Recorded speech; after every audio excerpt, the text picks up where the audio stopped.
ഇതൊരു വയലറ്റ് ചീരയാണ് കേട്ടോ. വയലറ്റ് ചീര നമ്മളത് ഒക്കെ പറിച്ചിട്ട് ഒന്ന് വിത്തിന് നിർത്തിയതാണ്.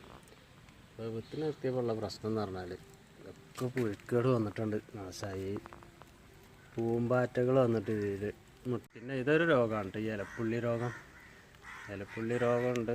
അതിൻ്റെ കൂട്ടത്തിൽ ആ മുട്ട ഈ പൂമ്പാറ്റകൾ വന്ന് മുട്ടിട്ടിട്ട് പുഴുക്കൾ അതുണ്ടായിട്ട് അങ്ങനെ ഇങ്ങനെയുണ്ട്.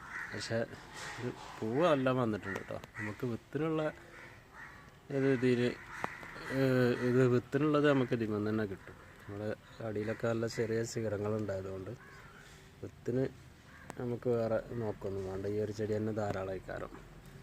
പക്ഷേ ഇതിന് നമ്മൾ മരുന്നടിച്ചിട്ടുണ്ടെങ്കിൽ എന്താ പ്രശ്നം എന്ന് വെച്ചാൽ ഈ വിത്തുകൾ പിന്നെ ഇതിന് വിത്താവില്ല, പരാഗണം നടക്കില്ല. അപ്പോൾ വിത്തുകൾ നശിച്ചു പോകുന്ന കരുതിയിട്ട് വിത്ത് ഏതായാലും പൂവ് ഏതായാലും ഉണ്ടായല്ലോ. അപ്പോൾ നമുക്ക് അങ്ങനെ നിലനിർത്തിയിട്ട് തന്നെ അതെന്തുണ്ടാവണം